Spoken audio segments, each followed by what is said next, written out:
omo tai etro Barcelona stories journalists are omo yeju omo di o trust omo no omo nyina asase so omo report story ni so ebema story ni geni grounds afi de baby abefebia no na ekọ na Kane story ni nyina na yese Barcelona for omo pe replacement for Lewandowski na replacement omo pe no omo tutu omania player ba ko a omo person omo kofa no eya branch friend say Victor Osimhen emenura baby obefe bia Barcelona e ka ho asem Barcelona supporters na e ka ho asem say ye kofa Victor Osimhen ababa replace Abrante friend Lewandowski as he say story na gain grounds pa Ken at the age of 37 years Lewandowski ababa paying dues with Barcelona few seasons Lewandowski abedu o Barcelona no obie no obetima ka chem say Lewandowski abegu ne ho anima ase but Lewandowski at the age of 37 years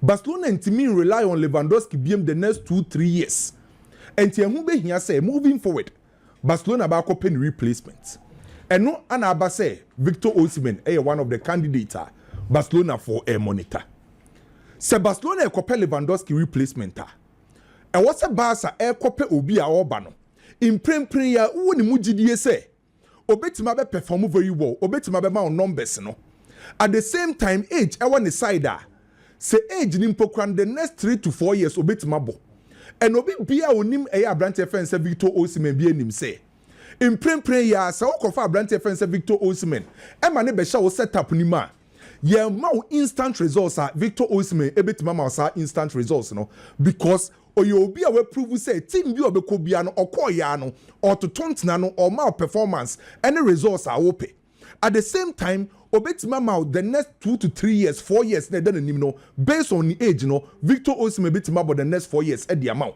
enti say what is Barcelona ekwa akopa Victor Osimhen na we ye Barca fan na we ni beje because owo bia bi as a striker Hansi Flick no ye Barcelona coach no up a high defensive line and high defensive line no eya na up players o mo anim ho mo nim press and so what try branch e friend say Victor Osimhen na apart from goals or the bema so obetimi di niti ahye goal obetimi ahye goal inside the box outside the box no oye obi an work rate wosoro oye obi onim press enti anytime bia behwe Victor Osimhen bia se ni team isi akan bia na unsa oppressive very well ne style of play no so say suit papa friend say Hansi Flick ade a ope no enti say what is oye Barcelona na say Barcelona monitor Abrante friend say Victor Osimhen na onim say you Barcelona monitor a striker woni mugidie say oba ya imprempren you obetima ma results no the next 3 to 4 years obetima bo and an style of play no so safety coach no obetima press very well by Ken no kranie ba ko pese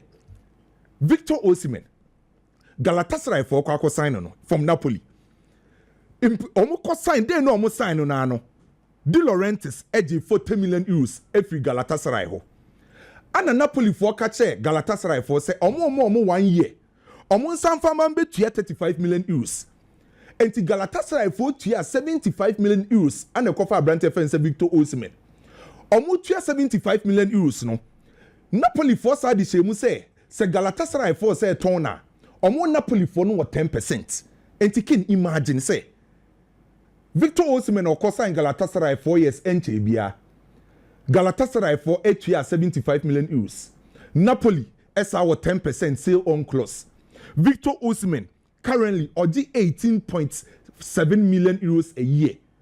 Busa won say imprempren ya say Barcelona say next season okwa kofa Abrante fence Victor Osimhen na feasible ana ebeti Messi we die akwa say okombedo bebe den say ubenya anka ne papa mu die anka say Lewandowski free Barcelona na okofa Abrante fence Victor Osimhen aba unim say when you good replacement by Iskasem Noken minjin di say ene ya Galatasaray for say omo ton Victor Osimhen on budget less than 100 million euros based on his sky wom ono Galako akotua 75 Napoli say 10% on less than 100 million euros and minu mi onim the situation of Barcelona as it stands now so sad di we die efedie on paper very difficult say Galatasaray for be jai Victor Osimhen mu say on join Barcelona some be replacement for Abrante friend Lewandowski yan hwede e ba kwesi betima ba say ye be go season ewie na Barcelona etimi assorti omo bibia na financially omo ye sound omo betima ye omo major transfers omo pe enra matches dodo na akoso EFL Cup no matches so, Germany matches so, and Italy matches so. Ye can major trophies and as a major competitions in England. EFL no ye fan can majors in ho. By clubs na jia to say ombe compete was a tournament we mu dia. E was ye timi ka ho asem. Enra Arsenal mienu Brighton and Timi and Shebi. Ewo Emirates. Kin yewura the month of October. Arsenal share Olympiacos ewo Champions League 2-0. Washa West Ham 2-0. Washa Fulham 1-0. Washa Atletico Madrid 4-0. Washa Crystal Palace 1-0. And then no side Brighton aka ho 2-0. So bosome October no. Arsenal matches awa boni nyina no o wini. Benya wini no wini na me concentration woso. By Ken October no. Every single game Arsenal bobia no obi antimi amfa ball anto Arsenal tenem. The month of October. No single club and otimi the ball to Arsenal tenem. And so who kosia team to say Atletico Madrid. Atletico Madrid owo obi to say Alvarez or Solot. Sa obesha nimpokra na is expected so obetima she go.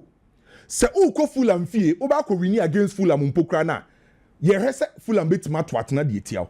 So Arsenal elbow a whole month no be antimi amfa atena bo anto Arsenal atenem no e kire wade ba ko say Arsenal ability say on concede goals no e wo soro enti na ukohia Arsenal bo boko na say Arsenal e defend without the ball no omo ye well organized organization no say Arsenal enkura ball na how omo organize omo ho no aye den say ubetimi a breaki omo defensive line e ka ho bi ana Arsenal abo a whole full month Arsenal ball on concede ye the same time omo nkura ball no mo say reliable enti they say petim ba ko a ne che dene e wo Europe ne che dene wo England a e Arsenal ball buku no enti wabo full month a obi antimi amfa ball anto natenem enya month we kura keke the entire season Arsenal bought 14 games. All competition were considered just 3 goals. A try idea ba ko pese a team are defensively. Omo are one of the best Albania currently in Europe and a world football at large. And idea ebwa Arsenal here say omo coach Arteta. As a coach, what not say and we designing a proper defensive structure. And so proper defensive structure and we design as a coach. Say or to the many players they say I deal when I'm passing a coffee ne so yekoye say na was ye you defend ya yen concede and a players ne so ati ase and no play according to instruction and to prepare friends Arteta e design a proper defensive structure and a players ne so no e play according to instruction and e can who be an Arsenal team no kin say moye dene say ubetimi the ball ato amatenem and then no mo say bo Brighton show mo bench na e fekeke Arsenal pa e bo EFL Cup na bench ono David Raya at bench. Gabriel dos Santos at bench. Bukayo Saka at bench. Timber, Gyökeres, Trossard, Calafiori, Zubimendi, Declan Rice. Some players when you know go bench and almost our players with say Kai Havertz, Martin Odegaard in Pokrom saw injuries. And to Busan say any players or the shots here, any players are no go bench. Any players or mepra, a trawa dear Bako say Arsenal our last quarter on bet media compete our various competitions this season Arsenal episode mutimi ewini. Bona Arsenal bo players e kura Arsenal, form e kura Arsenal the king. E beye ya say at the end of the season na Arsenal ntimi anji crew wa kese Bako. Personally e beye me ya because o ma shase yi how o mbewie no any ade ehia by so far bibi ekoye edema Arsenal bobuku no. Chelsea so kwa we eko wini 4-3 against Wolves ewo EFL Cup nim. Yehu positives and yehu nyoma bia ankoyi. Na ma mention asem free positives no. The first positive thing I mean who Chelsea team nim say omu wini. Chelsea compete. And say who compete na person ko wani ma. Every single match bia what so try so betimenya win. Net me do some pempen so no. And it's what check here after say Chelsea lose against Brighton. Chelsea last 6 games ultimately lose game on draw or winning which are good for Chelsea say irrespective of ball number but so on be dominating so on dominating no on say at the end of the 90 minutes on be finding a way to win which are your first positive thing amehu e Chelsea team no so dia to so mienu e no individual materials bia me hu ye individual performance bia me hu Chelsea setup nim Jody kan e Romeo Lavia ken adia how Romeo Lavia kese pa no obi anim e injuries. By say Romeo Lavia ye fit. Now o see a kind of as a Chelsea bobuko na. To me, among Chelsea midfielders ni no, there oye a proper ball and as a press resistant midfielder a Romeo Lavia. Say press about Romeo Lavia so. How will be making sure say obe stay calm under intense pressure no. unsa brantie no or ye proper press resistant midfielder enra game ne koso no oji Bobby ba ne so na once players miensa how a Romeo Lavia e control ball no or turning your passing na 3 players ekoye any midfielder bi ankasa ball no be lusu anasa obema misplaced pass but yes our midfielders na ye ka press resistant midfielder Romeo Lavia ka hu bi uye no free ho a the distribution is very good. One midfielder me say so see a kind of distribute balls na hardly na bon say the distribution no obeka say ebe say enti out of 59 passes a Romeo Lavia boy no onyamu 54 na nyina no completed and as a midfielder ni vision how we see a processing information emani taking smart decision enti Romeo Lavia performance no na mani je ho ade a me expect a me bompa ye ne say epra and some for branty we nkwa chiri bim say oye fitter or my Chelsea a lot of options enra Andre Santos performance another classic performance from this chap metimaka say enra Andre Santos bo amache wo Chelsea no arguably we be one of the best performance amehu e wo Chelsea jersey nim unse enra Enzo Maresca mani ko nanim bebri entina otimi she goals otimi assist but dia mani je ne hu wo game nim kese pa no how wo lose ball na Chelsea lose ball quickly no etimi recover entienra recoveries nkwa no Andre Santos baako nkwa 11 hwe kwan mpokra Estevao efa so she ni go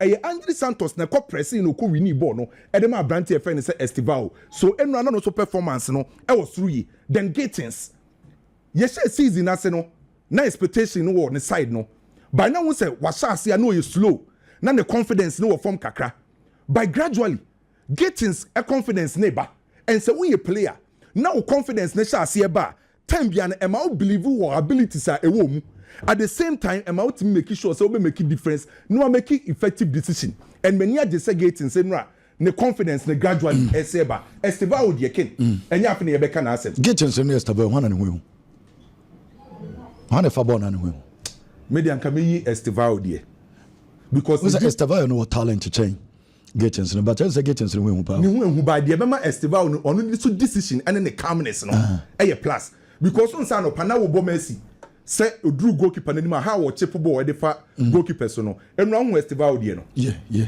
Estevao ben goalkeeper no hwe ne calmness o si onya botre others no mama you know why na me no kwa me din come about any talent they say Estevao no what was but why no talent Estevao dey so talent ye den okay yem fa dey hu na hu ne say we dey adoma chede no kwa adoma chede ne ye den ye ball na winning ball no dribble had na Ghana for anya Ghana to dribble nkwa na talent I just want to understand anya dribble obi a winning ball no ball hu na hu den what you say what the ball man and be ball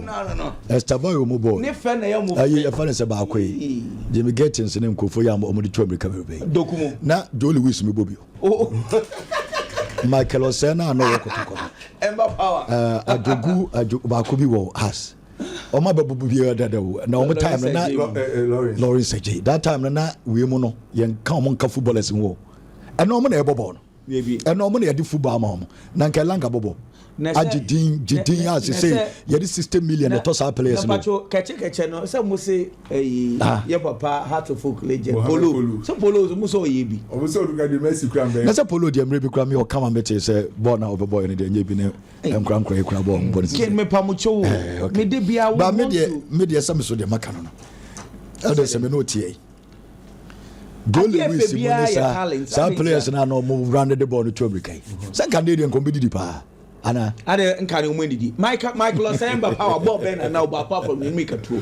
Ojidin exactly but it is not safe say but say can go betu strength na den America two and go betu Nico Williams money ayi mo tie America dey o dey here America two dey so be to be America two dey obi to be name of your decision making no and a differentiating between a good, average, and an excellent player. General, so where's Estevao go now? Share na. Unim born no nimbo no ba. Ye born no nya bio nimbo no ba.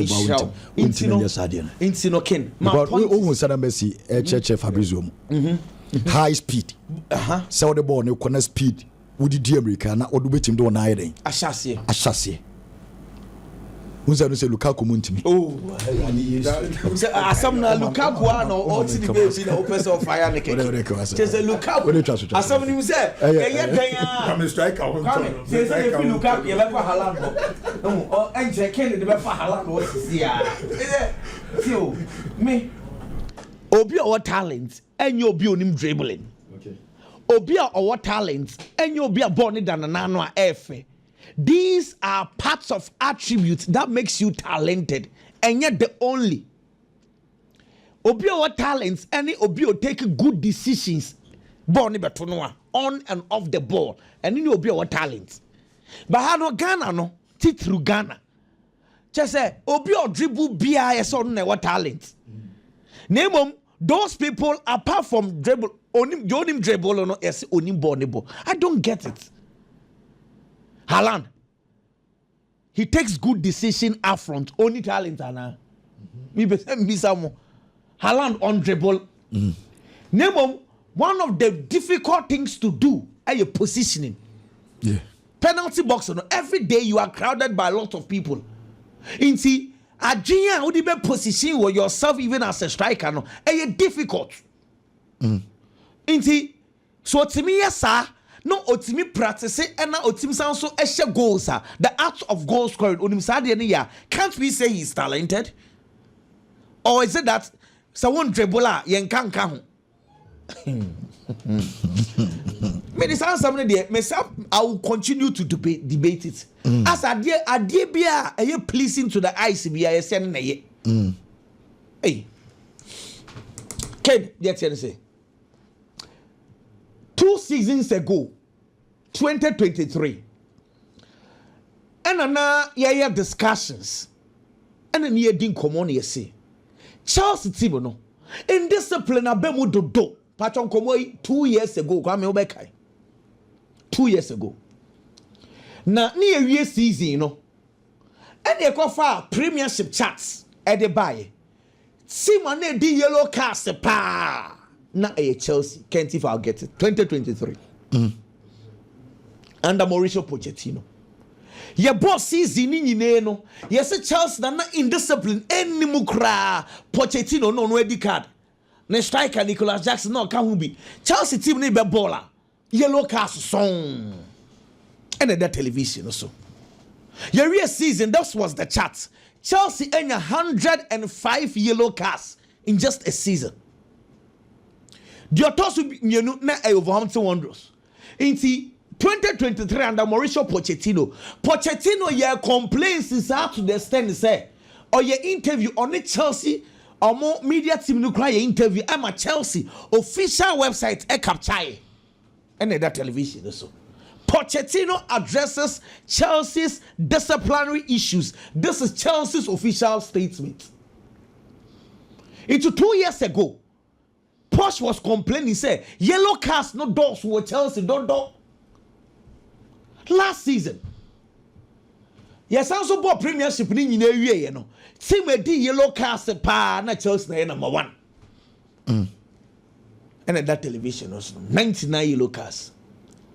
It's again, Premiership na you know. 2 seasons in here, team any discipline in terms of yellows. Hey, Chelsea, 2 seasons at what was. Afi 9 games, 6 red cards. Inti dabai ena nkomo we yebe jaidi. Dabai ena Chelsea unnecessary cards ni yellow cards na red cards ni yebe jai nkomo di. Na me Chelsea enya yellow cards e di red cards na mom eno ade no ena me TV echi na me bu fusa, to be very honest. Liam Delap no. Se Chelsea emano cost scot free no one punish no one. Almost signal to the rest of the players they say they can misbehave obi ntimi nyomo he. Boy, because bono oba Chelsea emfa. Enye say obo ball ena wo pra yo. Wo ba ye emfa. Ena wo pra ena wa ba back. The first yellow card. Unim say ye Yusufa. Ewo EFL at this stage. Senior mascara sit down for no unim say ko yo bia refi bia come man red card. Can't remember. Come man red card. and a referee no nyame adom wehu and no man yellow. Then your coach talks to you, say, Master, adiana we any jai coach no wakasa. Ken no kwase me woman say. Sa mistake na boy in the year no last season and last 2 seasons.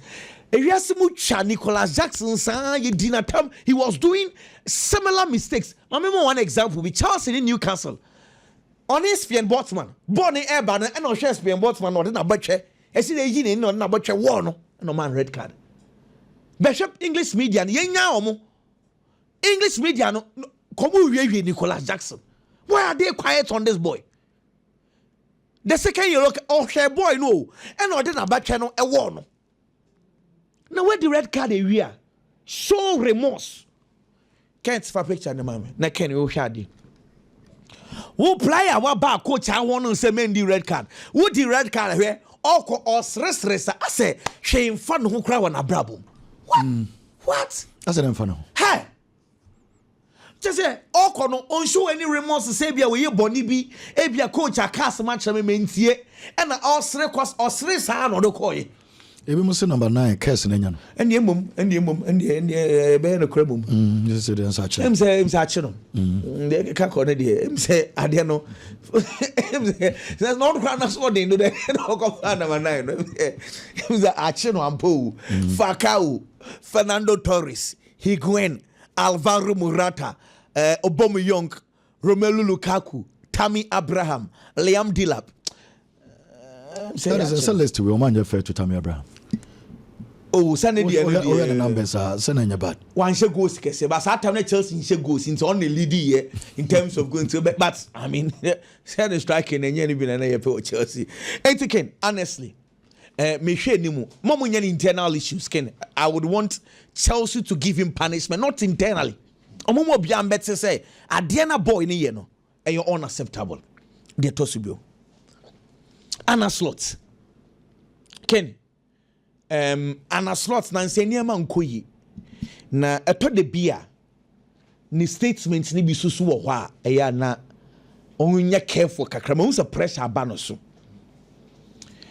players are na epra before this game ɛyɛ Jeremy Frimpong, Alexander Isak, Rang Gravenberch, Alisson Becker ɔmo na epra Salah na omprae meboa Konate na omprae Virgil van Dijk, Dominic Szoboszlai, Florian Wirtz, Cody Gakpo, Hugo Ekitike, Mamandashvili, na omu nyina mprai.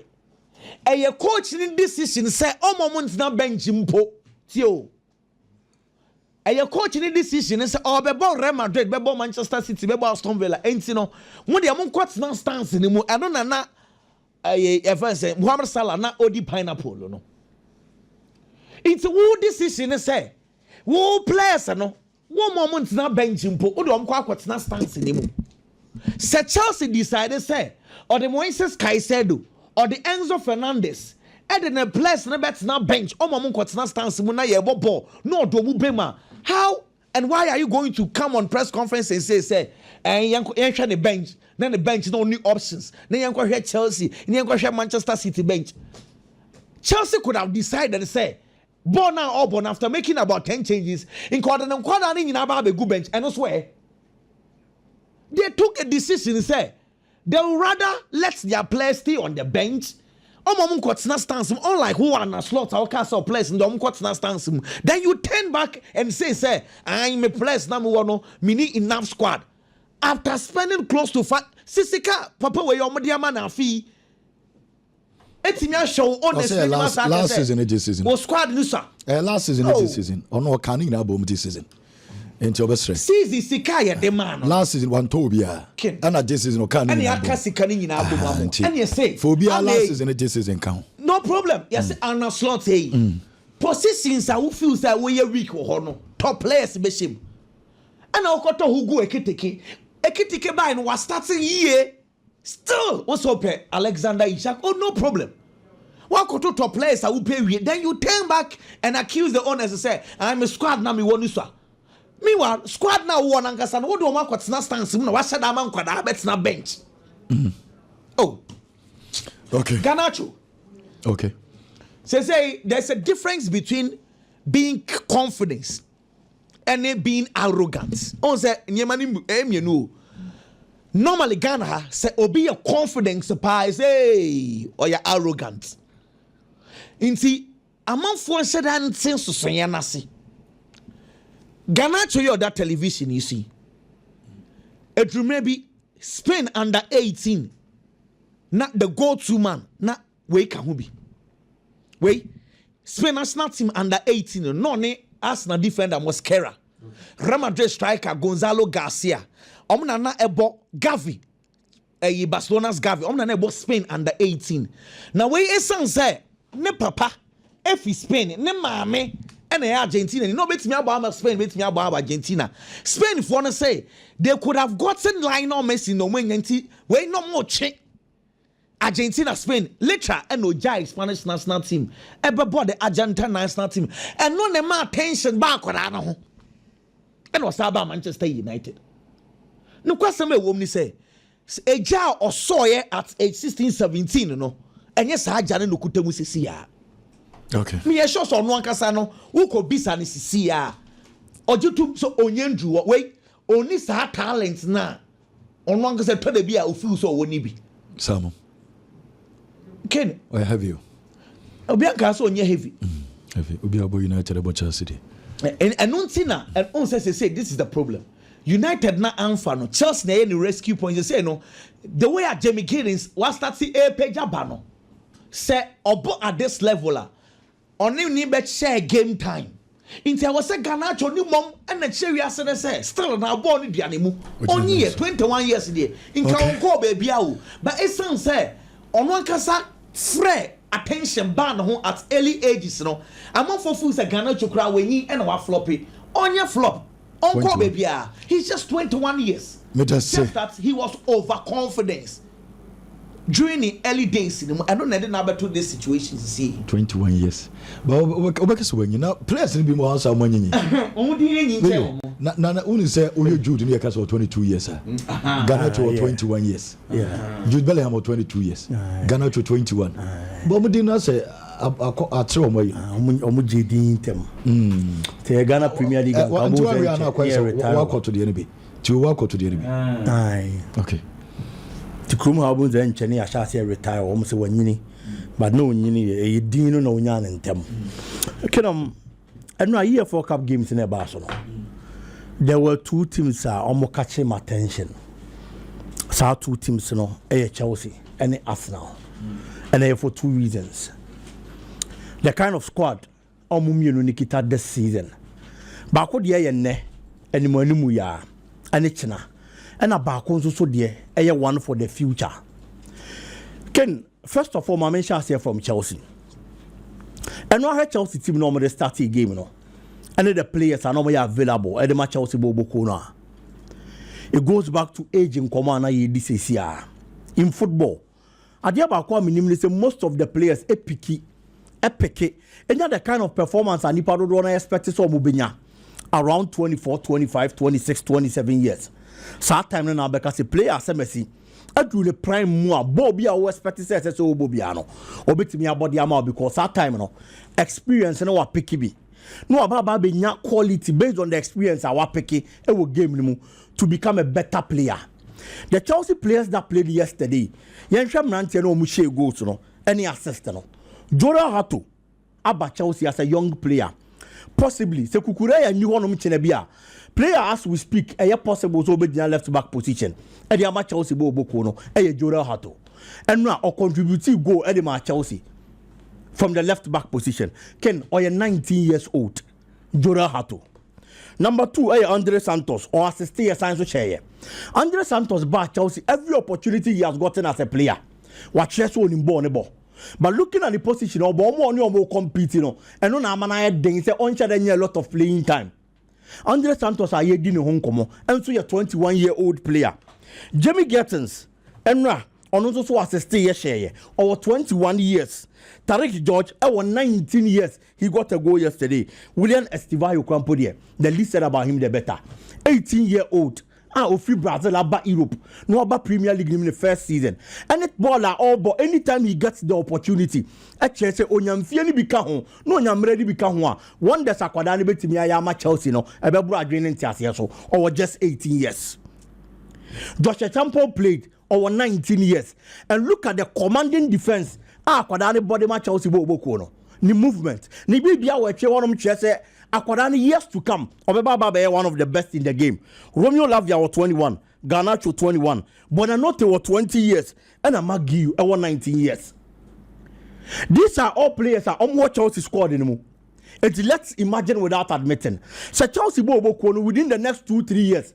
And Kwada will be gaining experience. And Kwada will be mature. Normal for me that kind of coordination and understanding what Chelsea Bobo Kono. Ken, and share a bedroom baby. So we have the right progression. No we are consistent. No we grow a game anymore. A better dean so be better Chelsea abobo in Europe. Looking at the young players available. And Pelifone woman in Pono, Caicedo no. Around 23 years. Enzo around 24 years. João Pedro 24. Kukureya 26 years. Rhys James 25. It's the Chelsea squad a very young squad. And ne Echena and Echenechi. Omu keep it team way. Na progression ni koya. A better one to beat. Difficult one. Ken on the part of Arsenal. Adiaba kwa many Jediama Arsenal bobo kone pa. Say seasons ago. Ye cast now once more. Obebo quality a Arsenal bobo kone me no kre. But Arsenal quality ni bebre ne jiro mo starting so. It's the player ba ku pra. Se Mikel Arteta benyo obi obeba be replace ni ye. Na ye problem. E di amano. Me kaise 2 or 3 seasons ago. William Saliba prayer. Arsenal enye a perfect replacement in the centre back position. It's a Denzel Gabriel and Kwabebo. Arsenal was leading the league at that time, but we are seeing now Arsenal are dropping because the trusted central defender ni honum ebe affected Arsenal. Kai Havertz as number 9 for Arsenal bobo kono. So ni honum a na Denzel Arsenal benyo obi obetimi ababa beginam no obobo ne dia ma Arsenal bobo kono. Bukayo Saka prape na kwakwa fa problem dia ba. It's a lot of the positions. Na Arsenal intimi nya equal replacement to say the Neomo Kitain. And Arsenal Libo EFL game no against Brighton, a difficult game. Now coach decided say almost everybody in the Arsenal starting 11. Oba benchi obia, the only player he started in that game from the first 11 Berechieze. Kappa Rizabalaga ne da postinimo. The 2 central defenders, I know na make say by gain their momu because omo need that coordination and understanding between them because omo Piero Henkapi and Mosquera. And no, they played well, perfectly. Henkapi to me was my man of the match. The performance he gave, it was solid. The right back position, not Julian Timber ni ho. Ben White be boy. Left back, Califiori ambo. Ostati player a friend is a Mars Lewis Kelly. And a baby Jinem. And the players 5 no more Arsenal chain this season. Omonya starters in farmers na bobo kono. Oko the midfielder in Waneri boy, Norgard boy, Mika Marino boy. Marino is the one on a lot of games this season, but even with that, say Arsenal on the full-fledged squad. Mika Marino just starter and farmers na bobo kono. It's another midfielder. A consist of players are almost said that be more. Arsenal bobo kono. And Nimu Honomono about Max Doman, Anus as a striker. And a Berechieze on the other flank. So Eze was the only player on Saturday man Arsenal Bobo Kuna. Why consistent? I was starting 11 him this season. And look at the squad. Now bet me up bench the entire starting 11. And as a 10 player from the 11. Yet Obe put up that kind of performance. I'll put it up against Brighton. Now they now win our cup game one. I feel so coach friendly say Mikel Arteta has built a very strong side. And Yama Konkain at the mano. Can Luis Diaz. Anytime we talk about Bayern Munich, player back open about him, a Hurricane. We Hurricane free one now be do be home komo player about him, a Ulysse. Because a man team you know and it was spotlight more numbers. But one player, me feel say Juma Wire or Bayern Munich, he deserves the mention since we'll make that move. Because there were a lot of questions, any argument about the move. A lot of people were saying, especially the Bayern supporters, the legends, you know, almost when 28 years. Obenya 29 January. Now this 70 million euros so kwa fana there. Sebio nyansenim. But Abrante call Bayern Munich. He has proven Obianka ni sika no ho asem. We talk about Oli's numbers, it is very true. But league ni no. Olis has 4 goals from 8 matches and 3 assists. Luis Diaz a won share until the end in home komo no. 5 goals, 4 assists in the league. Our numbers the chair Michael Olis, but nobody talks about him. And no game on my boy with DFB Pokal anymore or she go back and so assist back.